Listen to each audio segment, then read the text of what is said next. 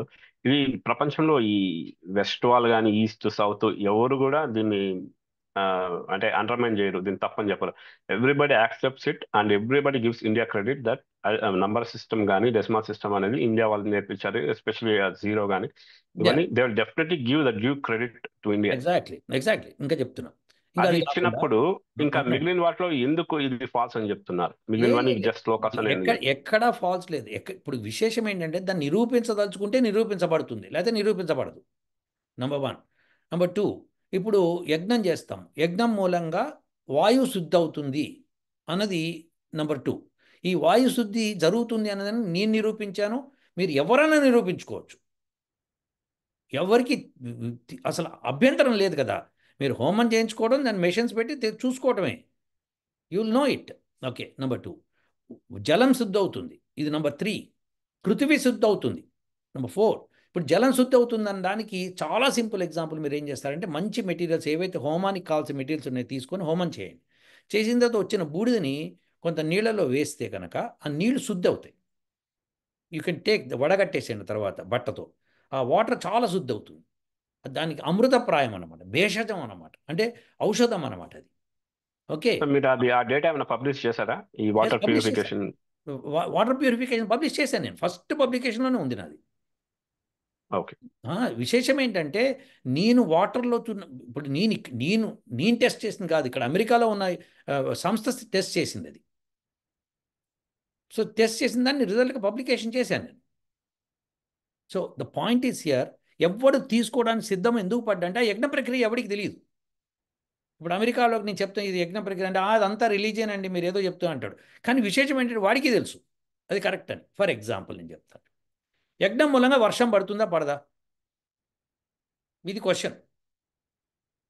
యజ్ఞం చేయకుండా కూడా అక్కడ వర్షం పడింది కదండి అని అంటారు, అవునా? ఇప్పుడు నేను మెడిసిన్ తీసుకుంటే బతికున్నానా, మెడిసిన్ తీసుకోకుండా బతికున్నానా? తీసుకోకుండానే బతికున్నా. కానీ ఏదన్నా రోగం వచ్చినప్పుడు ఏం చేయాలి? మెడిసిన్ వేసుకోవాలి, అవునా కదా? అలానే వర్షాలు పడట్లేదు అనుకున్నప్పుడు యజ్ఞాలు చేయండి, వర్షాలు పడతాయి, సమస్య లేదు.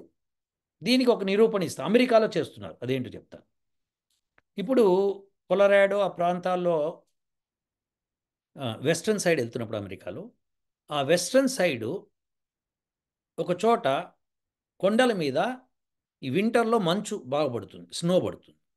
ఎంత స్నో పడితే అంత స్ప్రింగ్ టైంలో నీరు కింద మారి నదుల్లోకి వస్తుంది. ఆ నదుల్లోకి వచ్చింది వాళ్ళు ఇది చేస్తారు.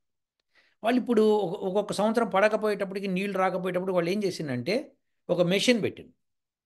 ఆ మెషిన్లో కొన్ని సాల్ట్స్ పెట్టి వాటిని పైకి పంపిస్తున్నారు. అది అక్కడ వేడి చేసి ఆ పొగని పైకి పంపిస్తున్నారు.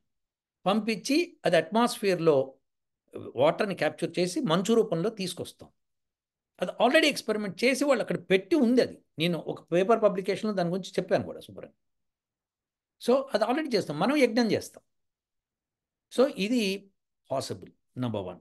తర్వాత యజ్ఞంతో హరికేన్స్ లాంటి వాటిని మిటిగేట్ చేయొచ్చు. నేను ఎన్నోసార్లు ఎక్స్పెరిమెంట్ చేసి చూపించాను. ఇది కాకుండా మెడిసిన్స్, మనకున్న మెడిసిన్స్ చూడండి, క్యాన్సర్కి ట్రీట్మెంట్ ఉందండి, ఓకే, డయాబెటీస్ లాంటి అన్ని రోగాలకి, సర్వరోగాలకి నివారణ ఉంది అందులో. అంటే ఎన్ని ఎక్స్పెరిమెంట్స్ మన వాళ్ళు చేసి ఆయుర్వేద శాస్త్రం రాశారు కదా, శస్త్రచికిత్స ఎలా చేయాలో కూడా రాశారు కదా. దానికి ప్రాబ్లం ఏమంటే దాంట్లో చాలా లిమిటేషన్స్ ఉంటాయి సార్. అంటే యాక్చువల్గా మీరు ఈ ఆయుర్వేదంలో వాళ్ళు ఇప్పుడు యుఎస్ ఎఫ్డిఏ ఉంది. ఇప్పుడు ప్రపంచంలో ఏ దేశమైనా సరే they are open to participate కదా. మీరు ఒక డ్రగ్ స్మాల్ మాలిక్యూల్ డెవలప్ చేస్తారనుకోండి, దానికి ప్రాపర్ ప్రీ క్లినికల్ డేటా ఉంటుంది, అది ఉంటుంది. తర్వాత clinical data phase 1, phase 2, phase 3 ఉంటుంది. US FDA clinical trials study చేసి మీకు అప్రూవల్ ఇస్తుంది. అక్కడ ఎటువంటి ప్రాబ్లం లేదు. అట్లా ఆయుర్వేద వాళ్ళు ఏదైనా రియల్గా ఉంటే అది ఎందుకు వాళ్ళు ఇప్పటికీ ఎఫ్డిఏ ప్రాక్టికల్ ఎఫ్డిఏ అప్లికేషన్? వాళ్ళు క్లినికల్ ట్రయల్స్ చేయరు. మనం క్లినికల్ ట్రయల్స్ చేసి వాళ్ళకి సబ్మిట్ చేయాలి. దాన్ని వాళ్ళు వెరిఫై చేస్తారు. పోనీ ఆయుర్వేద మెడిసిన్ ఇక్కడ మనకు ఇండియాలో ఉంటుంది కదా, ఇట్లా ఎఫ్డిఏ లాగా మనకి ఇండియా ఫార్మకోపీ ఏదో ఉంటుంది కదా, ఇక్కడ ఏమైనా అప్రూవ్డ్ అప్రూవ్డ్ ఉన్నదా ఆయుర్వేదిక్ ఇక్కడ మన నాకు దేశంలో ఏమైనా ఉన్నదా? నాకు తెలీదు. ఒకటి ఉంది. ఇండియన్ ఆయుర్వేదిక్ ఇప్పుడు ఆయుష్ ఉంది కదా, ఆయుష్ ఉంది.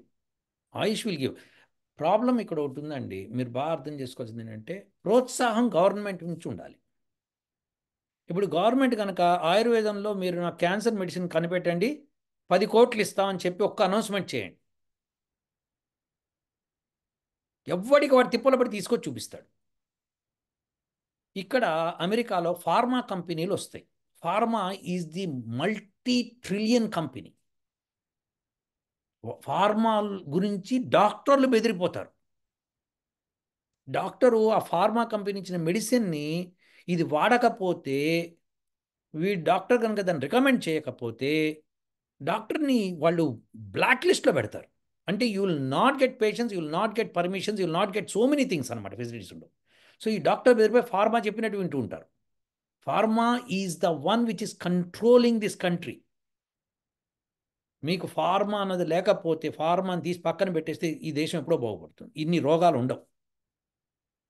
ఏమనంటే మీ సార్ ఒక్క వీళ్ళకి విషయం సార్, మనము సారీ టు ఇంటరప్ట్ యూ, మనం డైగ్రెస్ అవుతున్నాం సార్. అంటే యాక్చువల్ గా మన వేదిక్ గాడ్స్, పురాణిక్ గాడ్స్, ఆ పురాణాలు అదే యా యా నేను వేదాస్ అదే లో ఉన్నది ఓన్లీ చెప్పుకొస్తున్నా. Prices sir. నేను మీరు అంటే మీరు ఏమన్నా చూపించగలరా అని మధ్యలో మీరు ప్రశ్న అడిగేశారనమాట, అందుకని చెప్తున్నాను నేను. సరే, పురాణిక్ గాడ్స్ అంటూ ఎవరు లేరండి. గాడ్స్ గాడ్స్ అన్నది లేదు అసలు, తీసేయండి. సార్ పరమా ఇంకో విషయం, ఆ, ఉండండి, నన్ను వేదాలు. చెప్పండి. Let me complete this one. పురాణాలు అన్నది ఎందుకు రాసుకున్నారో చెప్తాను నేను.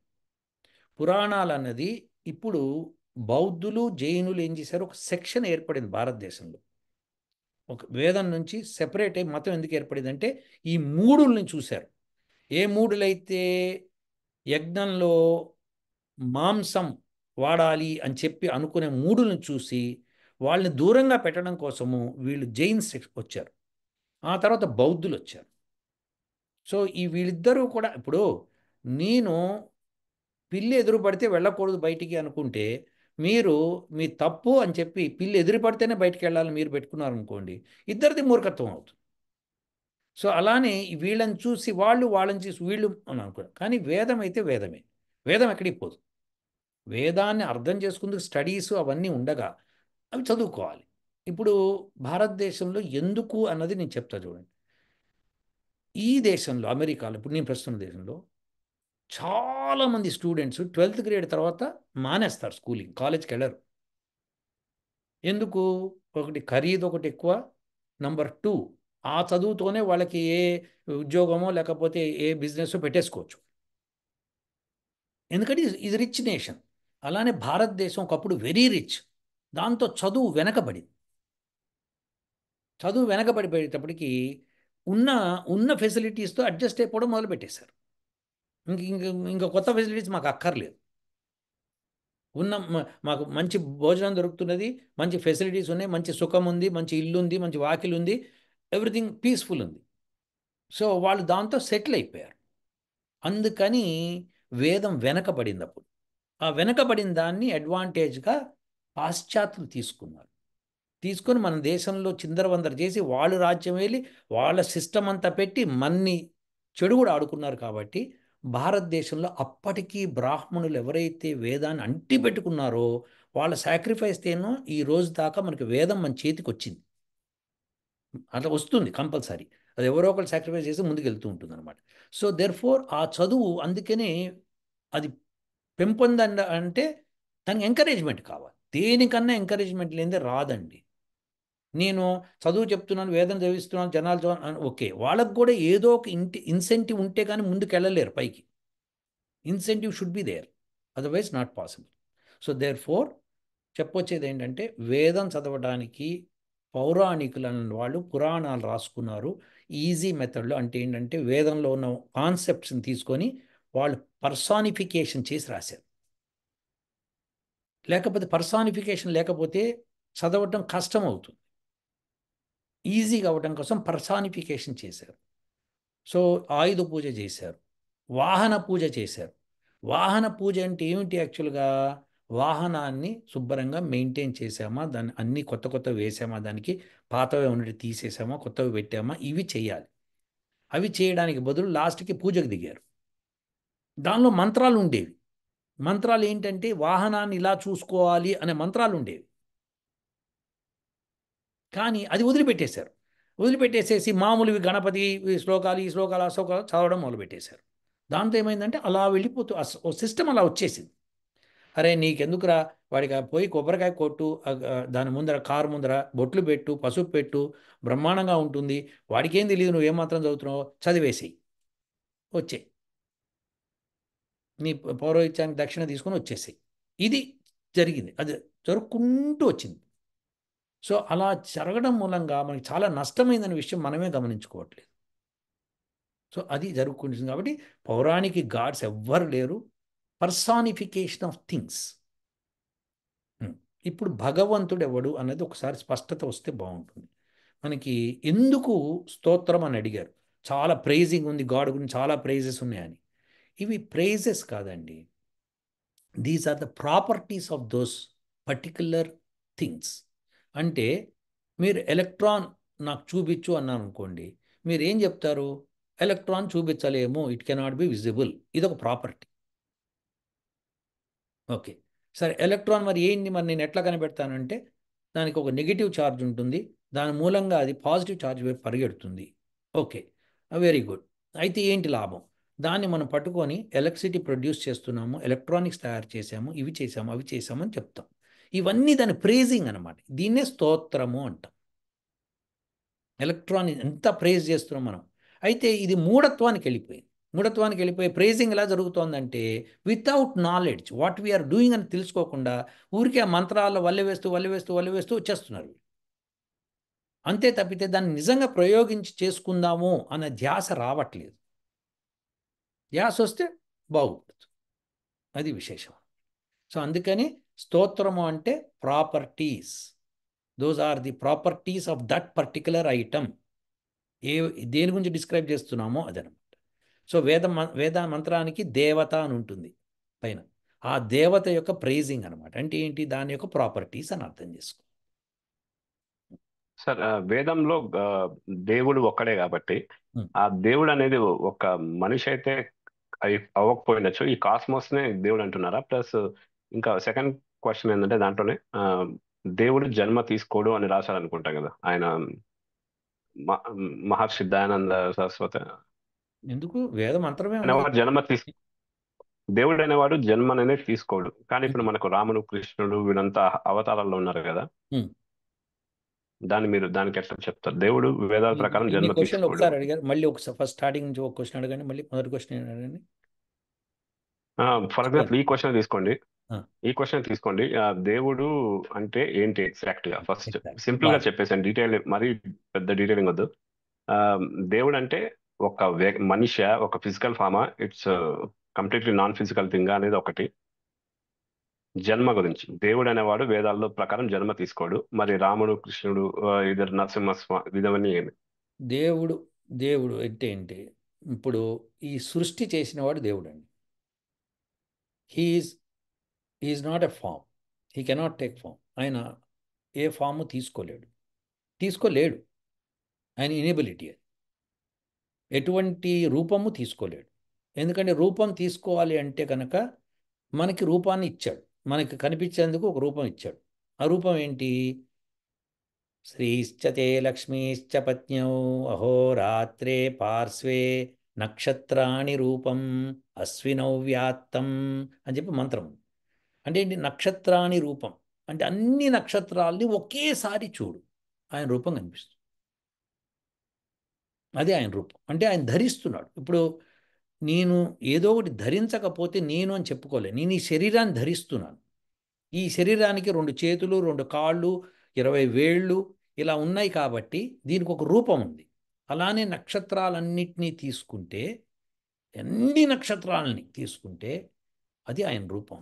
ఎందుకంటే ఆయన ధరిస్తాడు కాబట్టి. సో ఈ అంటే భూగోళ దేవుడు వేదాస్ ప్రకారం దేవుడు అంటే ఈ ఎంటైర్ కాస్మోస్ మొత్తం as a total. Beyond that. అంటే దీంట్లో ఆయనలో మొత్తమే భాగమా, లేకపోతే ఆయన సపరేట్ టు కాస్మోస్ సపరేటా? ఆయనలో ఇది భాగమా అంటే ఆయన మెటీరియల్ తత్వం వేరు, ఈ కాస్మోస్ మెటీరియల్ తత్వం వేరు. So therefore he is different from this cosmos. What do mean by material? ఇప్పుడు ఇప్పుడు మనకి అల్లు అర్జున్ సినిమాలో జోక్ ఉంది చూడండి. అదేంటంటే ఆమె శృతి హాసన్ అడుగుతాడు, ఆమె అంటుంది చూడండి, ఏంటంటే నేను లోపల నవ్వుకున్నాను, నేను లోపల సంతోషపడ్డాను, లోపల భయపడ్డాను అంటే, లోపల అంటే ఏంటంటే అర్థం అంటే ఎట్లా చూపించలేము అంటే, అప్పుడు ఆమె అంటుంది ఈ వైర్లో ఏముంది అంటే కరెంట్ అంటే చూపించు అంటుంది. అంటే కరెంట్ని చూపించలేం, కానీ కరెంట్ యొక్క ప్రాపర్టీస్ చెప్పగలుగుతాం. సో అలా పరమాత్ముడి యొక్క ప్రాపర్టీస్ ఉంటాయి. ఆయన ఈ కాస్మోస్ నుంచి డిఫరెంట్ అనమాట. He is the inner layer of that one. He is the one who is producing this universe. So అన్నిట లోపల బయట ఉన్నవాడని. సార్ ఇది జస్ట్ ఒక హైపోథీసిస్ కూడా అయి ఉండొచ్చు కదా. ఒక మనిషి ఇవన్నీ చూసి ఆ కాలంలో, అంటే మనం 1,000,000 కూడా తీసుకుని 1,000,000 కూడా ఈ సృష్టి మొత్తం కాస్మోస్ ని చూసి, ఓ ఇదంతా ఒక భగవంతుడు అని కూడా రాసి ఉండొచ్చు కదా. కదా. దానికి ఎటువంటి ఎంపెరికల్ ఎవిడెన్స్ కానీ ఎటువంటిది లేదు కదా. అది ఒక హైపోథీసిస్ మళ్ళీ కదా. మీరు అదే నేను కూడా ఏదైనా మళ్ళీ మీరు అదే అంటున్నారు ప్రదీప్ గారు. నాకు అదే ప్రాబ్లం వస్తుంది మీ అందరితో. ఇప్పుడు ఏంటంటే మీరు వేదం చదివితే ఎంపెరికల్ అన్నీ వచ్చేస్తాయి, మీకు ఎవిడెన్స్ వచ్చేస్తుంది మీకు. అదే ఎవిడెన్స్ ఎక్స్ప్లెయిన్ చేయండి సార్ అయితే. ఇప్పుడు ఎవిడెన్స్ ఎక్స్ప్లెయిన్ చేయడం రాదు. అదే మిమ్మల్ని అడిగే, ఎలక్ట్రాన్ ఎక్స్ప్లెయిన్ చేయమంటే దాని ప్రాపర్టీసే చెప్తారు మీరు. సార్ ఎలక్ట్రిసిటీని చూపించలేకపోవచ్చు కానీ ఒక బల్బ్ వెలుగుతోంది, వెరీ గుడ్. అట్లా దేవునికి ఏంటి అని. సూర్యుడు వెలుగుతుంది. సూర్యుడు అది న్యాచురల్ బిగ్ బ్యాంగ్ లో నుంచి కూడా అవ్వచ్చు కదా. బిగ్ బ్యాంగ్ కూడా ఏ బ్యాంగ్ అనుకున్నా కానీ సూర్యుడు, అది ఆ పరమాత్ముడు లేకపోతే జరగదు. ఇప్పుడు ఈ కన్ను ఉందండి, కన్ను చూస్తోందా చూడట్లేదా అంటే, కన్ను చూస్తోంది. కన్ను అన్నది ఒక అవయవం, కానీ చూస్తున్నది లోపల ఉన్న మనం. కన్ను కూడా మనమే కదా సార్. కన్ను అదే, ఇది డిఫరెన్స్. కన్ను మనం కాదు, మనం మనలో భాగం కదా కన్ను. మనలో భాగం అంటే ఏంటి? మనలో భాగం అంటే ఏంటి? నేను లేనిదే కన్ను పనికిరాదు. మనిషి ప్రాణం పోయిందనుకోండి, ప్రాణం పోయిన తర్వాత ఆ మనిషి ఆ శరీరం కన్ను చూడలేదు ఇంకా. There is no meaning. So అలానే ఎలా అయితే ఎలక్ట్రిసిటీ ఉంది అని చెప్పి ఇది మెషిన్ పనిచేస్తోంది, దీంతో ఇది పనిచేస్తోంది అని చెప్తున్నామో, లైట్ వెలుగుతోంది చెప్తున్నామో, ఆ ఎలక్ట్రిసిటీ మూలంగా అని చెప్తున్నామో, ఈ సృష్టి కూడా ప్రతిదీ కూడా అంతర్లీనంగా ఉన్నది పరమాత్ముడే. పరమాత్ముడు మన నుంచి ఎందుకు దాక్కుంటున్నాడు, లేదంటే మనల్ని ఎందుకు అవాయిడ్ చేస్తున్నాడు? Please please don't joke, okay please. ఆయన ఆయన దాక్కోవడం ఏంటి? నువ్వు కనుక్కోలేకపోతున్నప్పుడు దాక్కోవడం ఏంటి? ఇప్పుడు నేనున్నానండి. అదే కాదండి, మనకు నేను చెప్తా భగవద్గీత వినండి. ఏమింటుందా? అది ఇప్పుడు మైక్రోసాఫ్ట్ ఉంది, లేకపోతే యాపిల్ ఉంది, లేకపోతే ఇంకో సంస్థ ఉంది. వాళ్ళు రైజ్ అయ్యారు. నేనెందుకు రైజ్ అవ్వలేకపోతున్నాను అలా నన్ను నేను అడుక్కుంటే ఏమైనా అర్థం ఉంటుందా? నేను ప్రయత్నం చేసి దానికి వెళ్ళాలి. అలానే పరమాత్ముని కూడా తెలుసుకుందుకు మీరు ప్రయత్నం చేసి తెలుసుకోవాలి. సార్ ఇప్పుడు శంకరాచార్యులు తెలుసుకున్నారని చెప్తారు, రామానుజనాచార్యులు వాళ్ళు తెలుసుకున్నారని చెప్తారు. చాలా చాలా ఫిక్షనల్ స్టోరీస్ ఉన్నాయి, కొన్ని నిజమై ఉండొచ్చు, కొన్ని అవ్వకపోయినచ్చు.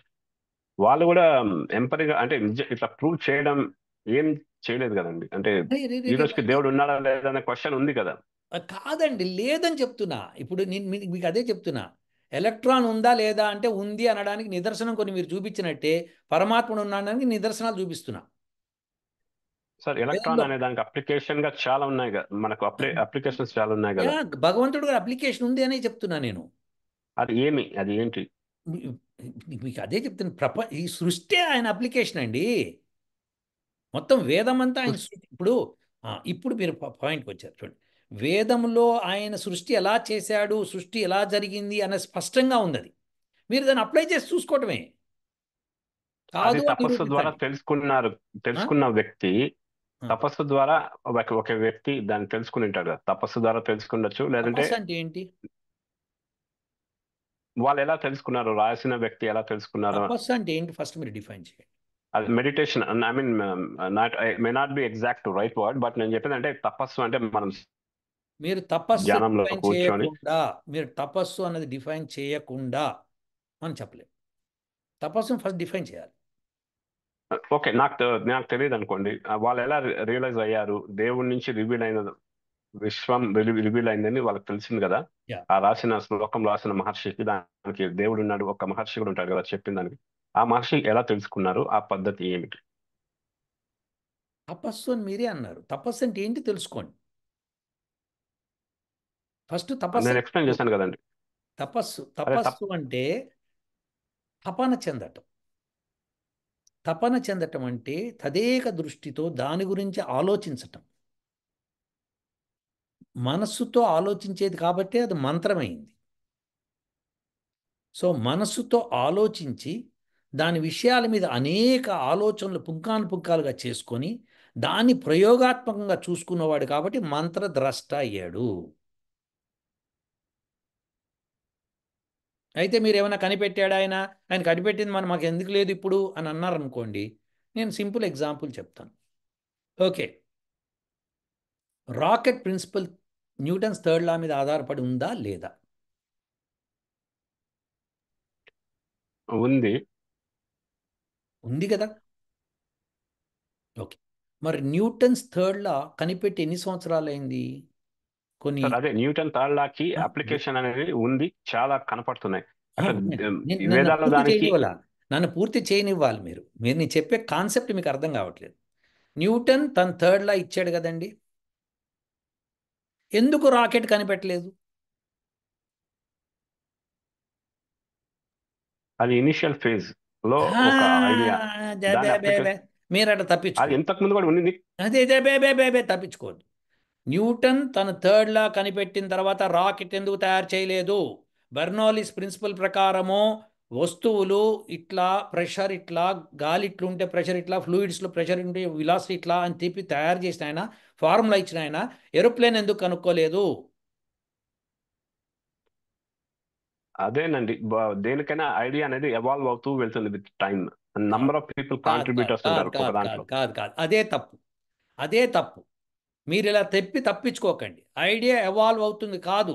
అప్లికేషన్ చేయదలుచుకుంటే ఆ రోజు కూడా చేసి ఉండొచ్చు. కానీ ఆయనకి తెలిసింది న్యూటన్స్ థర్డ్ లా మాత్రమే. ఆ న్యూటన్స్ థర్డ్ లా తెలిసినంత మాత్రం రాకెట్ పైకి వెళ్ళిపోదు. దానికి ఎన్నో హంగులు చేయాలి. అదే నేను ఎన్నో చెప్పేది హంగులు. కూడా, యాక్చువల్లీ దానికి చాలా అదర్ వినండి, పార్ట్స్ ఉంటాయని. వినండి, వినండి, మీరు పూర్తిగా వినండి. అలానే వేద మంత్రాలకి అర్థాలు తెలుసుకున్న మంత్రద్రష్ట ఆయన కనుక్కున్నది చెప్పాడు, మిగతా వాళ్ళు కనుక్కుంది చెప్పాడు. మీరు చదువుకొని దాన్ని ముందుకు తీసుకెళ్ళిపోండి. మీకు ఐడియాస్ ఎవాల్వ్ అవుతాయి ఆటోమేటిక్గా. వేదం చదువుతున్న కొద్ది ఐడియాస్ ఎవాల్వ్ అవుతుంటాయి. మేము ఎన్నో వీడియోస్ చేసి చెప్పాం, ఐడియాస్ ఇవి ఇవి అని చెప్పుకుంటూ వచ్చాం. దాన్ని ప్రాక్టికల్గా అప్లికేషన్ చేస్తే ఆటోమేటిక్గా అవుతాయి. నేను అందుకే కదా, నేను 1000 మైళ్ళ దూరంలో ఉన్నా కానీ పోయి అక్కడెక్కడో హరికేన్ వస్తుందంటే అక్కడ పరిగెత్తుకు వెళ్ళి హోమం చేసి దాని యొక్క డేటా అంతా కరెక్ట్గా ఇచ్చేవాడిని. మీరు చూసుకోండి. నేను ముందర చెప్పి వెళ్ళి హోమం చేశాను అంటే ఏంటి? I have done a number of experiments. ఇప్పుడు అంటున్నాను, మీరు ఏ సిటీలో పొల్యూషన్ ఎక్కువ ఉందో, సార్ కానీ ఢిల్లీ లాంటి మీ పొల్యూషన్లో పబ్లిక్. మీరండి. ఢిల్లీ లాంటి పొల్యూటెడ్ సిటీలో నేను వచ్చి చూపిస్తా అంటున్నా. కానీ దానికి డబ్బు ఖర్చు అవుతుంది, ధనం ఇవ్వండి అంటున్నా. ఇవ్వడానికి మీరు రెడీగా లేకుండా క్వశ్చన్ అడిగితే ఎట్లా అండి ప్రదీప్ గారు? నేను చూపిస్తా అంటున్న ప్రాక్టికల్ అప్లికేషన్. వేద మంత్రం ఏంటి, దాని అప్లికేషన్ ఏంటి, ఏ పదార్థాలు తీసుకున్నాం ఏంటి అనేది చూపిస్తాను నేను. ఢిల్లీ పొల్యూషన్ని సార్ అయితే కంట్రోల్ చేస్తాం. ఎస్. ఒక సింపుల్ అప్లికేషన్ లాగా మీరు ఆ, ఒక సీల్డ్ రూమ్ తీసుకోండి. ఒక ఎంత, ఒక 2000 స్క్వేర్ ఫీట్ మీరు సీల్డ్ రూమ్ మీరు తీసుకోండి. నాకు సోది చెప్పద్దు ప్రదీప్ గారు. సోది చెప్పద్దు. దిస్ ఈజ్ మోస్ట్ అన్వాంటెడ్ సోది. ఇటువంటి సోదులు చెప్పేవాళ్ళు ఎవరు తెలుసా? నాస్తికులు. సింపుల్ రూమ్ తీసుకోండి, రూమ్లో చేసేది కాదు అది. అట్మాస్ఫిరిక్ పొల్యూషన్ని అట్మాస్ఫియర్లోనే చేస్తారు. You cannot do it simple. Atmospheric పొల్యూషన్ని అట్మాస్ఫియర్లో చేయాలి. సరే, మీరు అడుగుతున్నారు కాబట్టి మీకు ఒకటి చూపిస్తాను. ఎందుకంటే మీరు ఎందుకో మీరు I don't know why you have not seen it.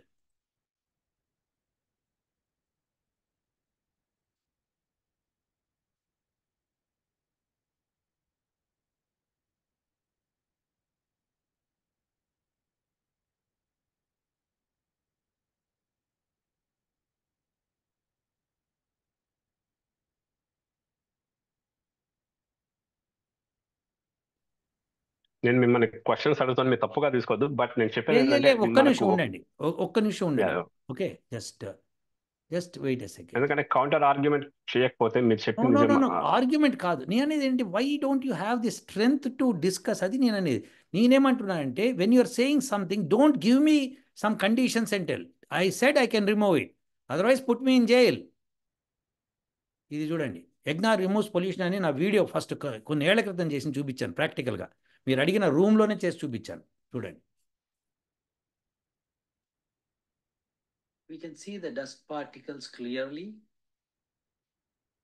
from the sun rays falling through the window. Consider this is the pollution in the atmosphere. Now, how to get rid of this pollution? I will demonstrate how Yagna helps to remove this pollution.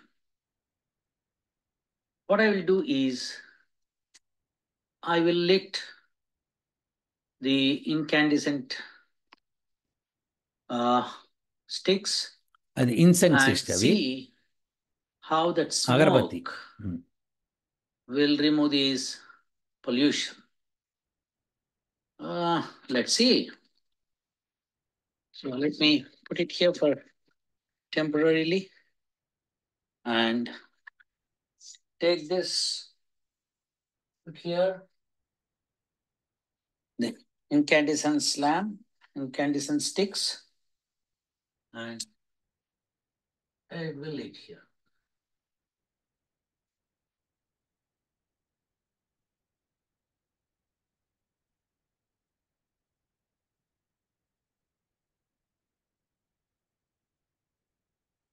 Now, let's see how the smoke from the incandescent stick removes the dust particles.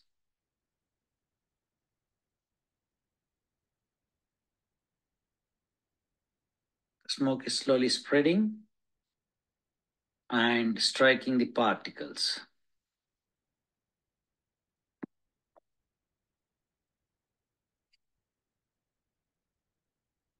And you'll find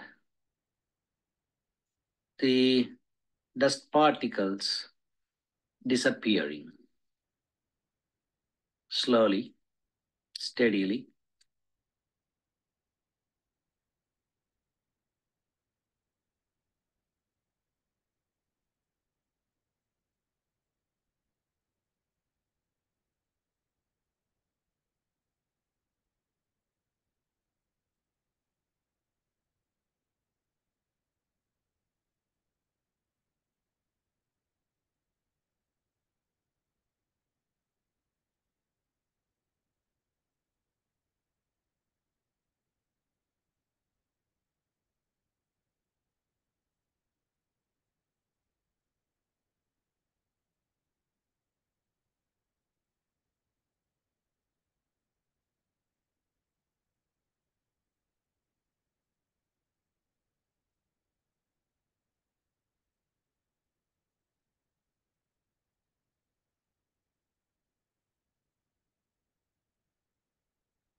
చూసారా dust particles తగ్గిపోయినాయి.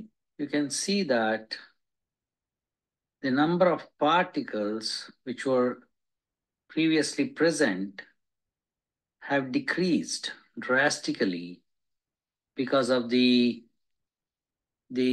scented smell, scented smoke, which is evolved from the sticks.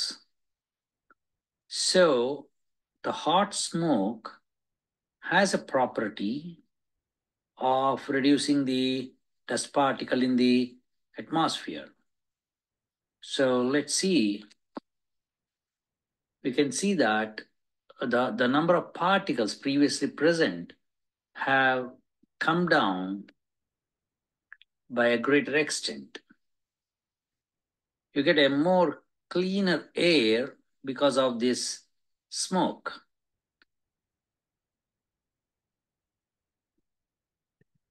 అర్థమైందండి? Have you understood? So this sir type of experiments I నేను have shown. Yeah sir నేను explain చేస్తాను sir. మనము కింద అగరబత్తి పెట్టినప్పుడు ఆ వేడి గాలి పైకి వెళ్తుంది కదా. అంతకుముందు దుమ్ము అంతా బయట తిరుగుతూ ఉంటుంది. ఆ పైకి వేడి గాలి అక్కడ లో ప్రెషర్ లాగా ఫామ్ అయ్యి అది కిందకి దబ్బేస్తాయి అనిపిస్తుంది. ఆ పార్టికల్స్ అన్ని కిందికి వచ్చేస్తాయి. మీరు బాగా చెప్పారు. అది అనుకుందాం కాసేపు, అదే అనుకుందాం కాసేపు. ఓకేనా? మీకు పొల్యూషన్ పోవాలా? సార్ ఇంకో విషయం చెప్తాను సార్. సార్ ఇంకో మీకు విషయం ప్లీజ్. అది నేను కరెక్ట్ మిమ్మల్ని కాదు. ఫస్ట్ అది కరెక్ట్ కాదు. పొల్యూషన్ పోవాలా? పొల్యూషన్ ఉండాలా మీకు? పొల్యూషన్ తీసేయాలనేది మన పర్పస్. తీసేసేటప్పుడు మీరు number of particles in the atmosphere, ఇప్పుడు నేను చిన్న అగరబత్తితో చెప్పాను. నేను యజ్ఞం చేసినప్పుడు చుట్టుపక్కల 50 మైల్స్ రేంజ్లో పొల్యూషను కంటిన్యూస్గా 72 అవర్స్ తగ్గింది. సార్ నేను మాట్లాడొచ్చా? చెప్పండి. సార్ ఇప్పుడు మనము ఇవన్నీ కొంచెం చూడడానికి కంటితో చూసి చెప్పడం కరెక్ట్ కాదు సార్. మెషిన్స్ ఎక్స్పెరిమెంట్స్ పెట్టండి కంటితో బాబు. బాబా బాబా బాబా మీతో చాలా problem. I don't know how come from where these questions are coming. I don't know. ఒక్క నిమిషం ఉండండి. ఐ కాదు విల్ సార్. ఎయిర్ మీరు మీరు just wait a minute. I will show you. Previous composition after composition మనం proper గా measure చేయాలి. Yeah ఇప్పుడు నేను అదే అంటున్నా. See, this is my university website. In this faculty, you go and my name, and you see my profile page. In this profile page, you go down, you'll find the research works I've done and their links. Ignas, this you see. In this paper, I have completely given you the data. And the data is not from my machine. It is from the locations where we have taken the air quality. See, air quality index value this what is that అన్నది నేను explain చేసుకుంటూ, యజ్ఞం చేసినప్పుడు ఏ రోజు చేశాను అన్నదానికి dates ఇచ్చుకుంటూ, 30th September నాడు యజ్ఞం చేసాము. అప్పుడు maximum value microgram per cubic metre. ఇది PM 2.5ది. 20.5 అంటే 2.4కి పడిపోయింది మినిమం వాల్యూ. సో అట్లా 1 అక్టోబర్ ఇవన్నీ తీసుకుంటే మనం ఆ రోజు 30th సెప్టెంబర్ నాడు యజ్ఞం చేసిన తర్వాత నా దగ్గర నుంచి 10 మైల్స్ దూరంలో మెషిన్ ఉంటే ఆ మెషిన్ రీడ్ చేయడానికి ఎంత టైం పట్టింది చూస్తే 20.5 కాస్త 7.3 అయిపోయింది మ్యాక్సిమం వాల్యూ. ఇవి చూడండి. మళ్ళీ ఆ తర్వాత 4th అక్టోబర్కి కానీ 19.8కి రాలేదు మళ్ళీ. సిమిలర్లీ పార్టికులేట్ మ్యాటర్ వాల్యూస్ అని అట్లాంటా ఇదేమో ఎక్కడైతే యజ్ఞం చేశానో ఆ రీజియన్లో 10 మైల్స్ దూరంలో, ఇది 50 మైల్స్ దూరంలో. 30th సెప్టెంబర్ నాడు 62 మ్యాక్సిమం. అది రాన్ 42 పడిపోయింది 3rd అక్టోబర్కి. అంటే it took some time to go up to that point. అలా ప్రతి లొకేషన్లను తర్వాత రెయిన్ వాటర్ కలెక్ట్ చేశాను. యజ్ఞం చేసిన తర్వాత వచ్చిన రెయిన్ వాటర్ కలెక్ట్ చేస్తే అల్కలినిటీ 64, ఓజార్క్ 22. ఇది రెయిన్ వాటర్ ఆఫ్టర్ యజ్ఞ. ఓజార్క్ వాళ్ళది 22, నెస్లే వాళ్ళది 13.4 to 14.6 అల్కలినిటీ ఎక్కువ ఉండాలి. అది డ్రింకింగ్కి మంచిది. నిన్ననో మొన్న ఒక వీడియో చేశాను. ఫ్లోరైడ్ కాంటెంట్ 3.16 ఉంది, హయ్యెస్ట్ ఉంది. ఎందుకు వచ్చింది అని చూద్దాం. హార్డ్నెస్ 250. తర్వాత టోటల్ డిజాల్వ్ సాలిడ్స్ 34.1, వెరాజ్ ఓజార్క్లో 75, నెస్లేలో 61 to 110. Total coliform bacteria ND not found. Okay. So this is how the data is been collected, not from my machine. It is from the water collected sent to the testing centers. So ఇవన్నీ ఒక్కరోజు చేసినవి కాదు. అందులో ఆ పేపర్లో మీరు చూస్తే you will have 8 years of data. Do you sir understand? ఆ పేపర్ ని ఉన్నటువంటి ఇన్స్టిట్యూట్ వాళ్ళు కోఆథర్ చేశారా? ఎందుకు చేస్తారు? నేనే కదా చేసింది, పబ్లికేషన్ చేసింది, నేను పంపించాను కదా. అదే సార్, దాంట్లో అది మనం పబ్లిషింగ్ సార్. ఇప్పుడు పబ్లిషింగ్ కూడా నాకు కూడా తెలుసు. పబ్లిషింగ్ లో నేను కూడా ఉన్నాను కాబట్టి మీకు జస్ట్ మీరు క్రిటిసైజ్ గురించి తప్పుగా అనుకోకండి. నేను చెప్తాను కొన్ని వ్యాలిడ్ పాయింట్స్ అనేటివి. ఏంటంటే పబ్లిషింగ్ చాలా జర్నల్స్ ఉన్నాయి సార్. దాంట్లో చాలా ప్రెడేటరీ జర్నల్స్ ఉన్నాయి. ఆ predatory journals tens and hundreds లో ఉంటాయి. అవి డబ్బులు ఇస్తే వాళ్ళు యాక్సెప్ట్ చేసేస్తారు. Pradeep please stop this non sense, ఒక పేపర్ పబ్లిష్ నేను తప్పుగా అంటే జనరల్ చెప్తాను, మీ గురించి కాదు. నేను చెప్తా వినండి. You have to listen first of all. Data is collected from the government source. I have shown you. I'll show you where I have collected the data. First you see that data. నేను అదే అంటున్నా, ఎందుకు అట్లా మాట్లాడేస్తారు, తొందరపడి మాట్లాడతారు ఎందుకు? See where I have collected this data అన్నది మీకు ఇచ్చాను ఇక్కడ.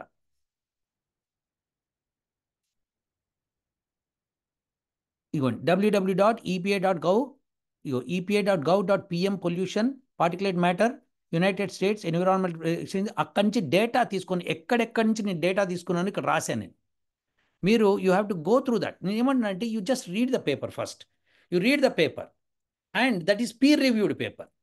ఆ పీర్ రివ్యూడ్కి ముందర ఎవరు ఏ ఎక్స్పెరిమెంట్స్ చేశారో చెప్పి దానిలో ఇచ్చాను రిఫరెన్స్లు.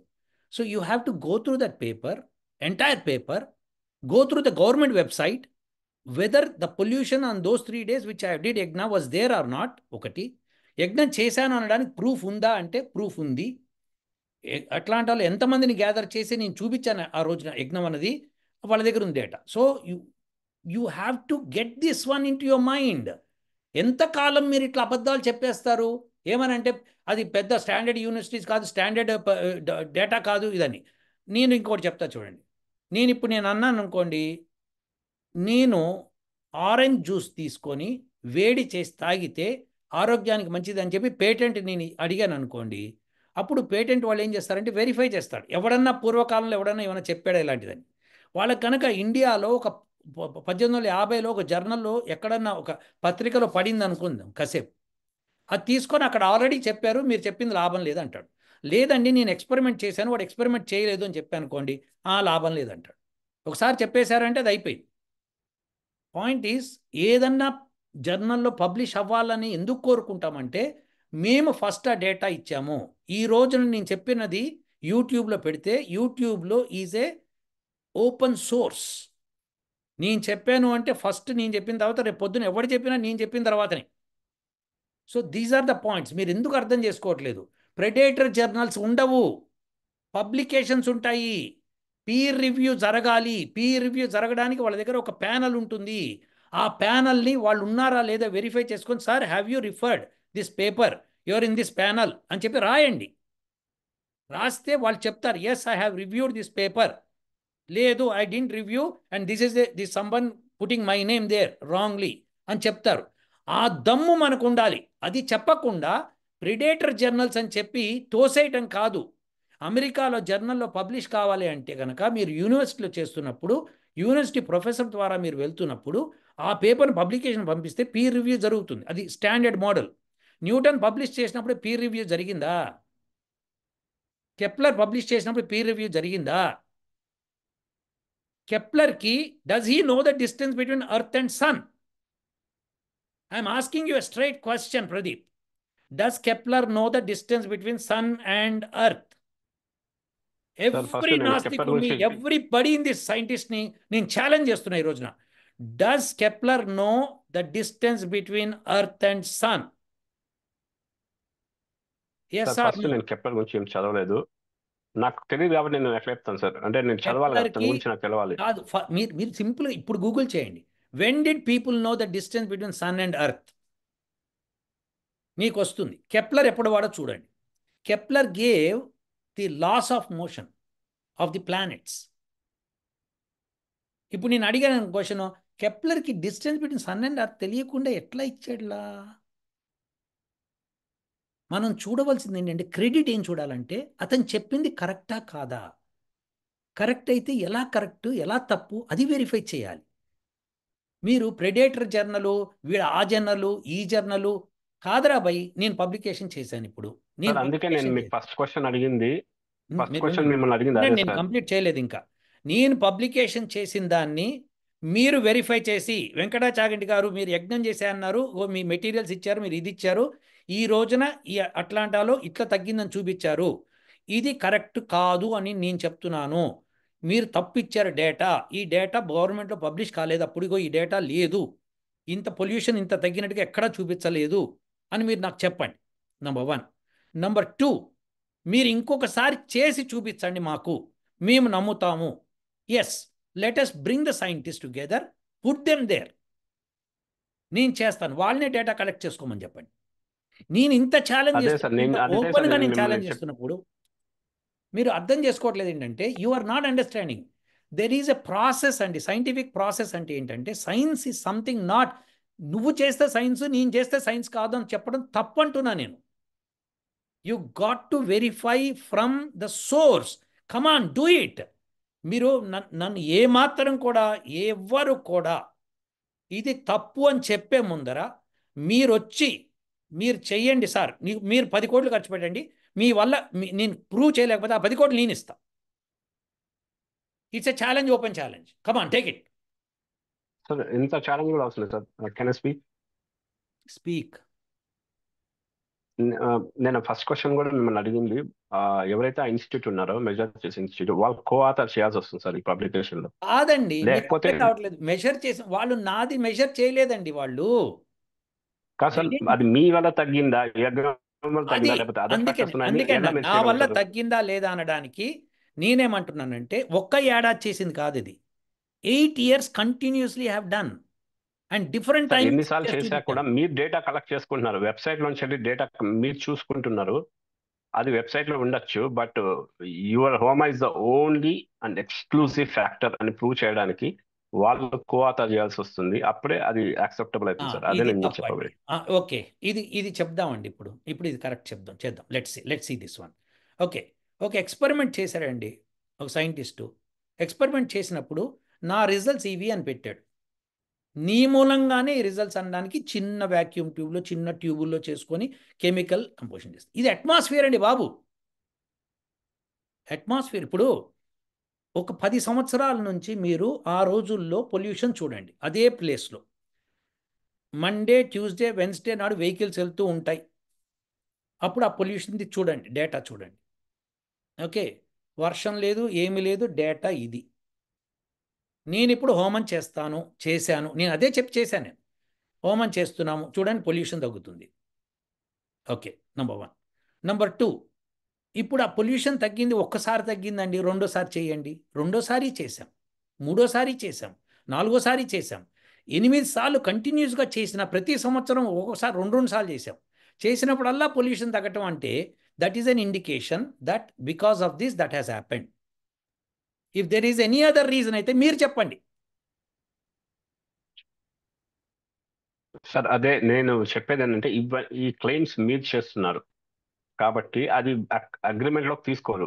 ఆ ఇన్స్టిట్యూట్ వాళ్ళు కూడా కో-ఆథర్ చేసి ఈయన ఈ ఇన్స్టిట్యూషన్ టైంలో వాళ్ళు ఎగ్జామ్ గవర్నమెంట్ చేశాడు, మేము ఇన్స్టిట్యూషన్ మెజర్స్. అండి. Government gives you the day temperature something. ఒక గవర్నమెంట్ వెబ్సైట్లో టెంపరేచర్ ఉంటుంది. నేను ఛాలెంజ్ చేస్తున్నాను పొల్యూషన్ తగ్గుతుందని. So and I have done it. So the point, మీరేమంటున్నారంటే వాడిని తీసుకురండి, ఇన్స్టిట్యూషన్ వాడిని పెట్టుకోండి, మీరు చేయండి, అప్పుడే డేటా తీసుకోండి, పబ్లిష్ చేయండి అంటున్నారు. నేను వాడిని తీసుకురావక్కర్లేదు. Data is they are doing their own data collection. మనం చేయక్కర్లేదు అది. పాయింట్ ఈజ్, నేను చేసినప్పుడు పొల్యూషన్ తగ్గిందా లేదా ఈజ్ ఇంపార్టెంట్. మీరు చేసినప్పుడే అది డేటా తగ్గింది మీరే అనడానికి కలెక్ట్ రుజువు చేస్తున్నారు. కావాలి అది అంటున్నారు మీరు. నేను అదే ఆ చెప్తాను. డేటా మీరే కలెక్ట్. నేను కలెక్ట్ చేయడం ఏంటి? గవర్నమెంట్ డేటా అది. గవర్నమెంట్ వెబ్సైట్లోకి అందుకే సార్ ఇప్పటికీ మీరు అదే కలెక్ట్ డేటా ఉంటుంది చేస్తుంది. కదా.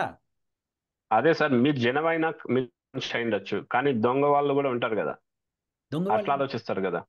ఇప్పుడు అంటే కొంతమంది రాంగ్ డేటా చెప్పే వాళ్ళు ఉంటారు కదా. మీ నేనేమంటున్నా జెన్యున్ అంటే, పర్సన్. నేను జెన్యూనిటీ ఉంది లేనిది మీరు వెరిఫై చేసుకోండి అంటున్నా. నేను పబ్లిష్ చేసిన పేపరు, నేను ఇంత ఖరాఖండిగా నేను మాట్లాడుతున్నప్పుడు ఐ విల్ రిజైన్ అండి.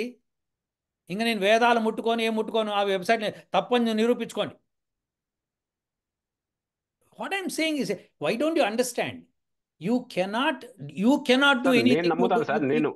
ఇది నిజం అవ్వాలని 100% మనస్ఫూర్తిగా నేను కోరుకుంటాను. వేదాల ప్రదీప్ గొప్పతనం గారు, తెలవని నేను నేను కోరుకుంటాను. మిమ్మల్ని కానీ అంటలేదు. సైంటిఫిక్ కమ్యూనిటీ ఒప్పుకోరు.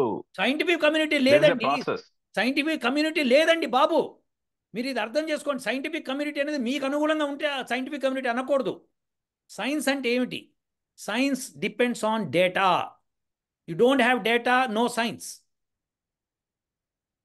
ఇప్పుడు కారు వాడు ఇస్తాడు, ఇది 25 మైల్స్ పర్ గ్యాలన్ ఇస్తుంది అంటాడు అని కింద చిన్న అక్షరాలతో రాస్తాడు.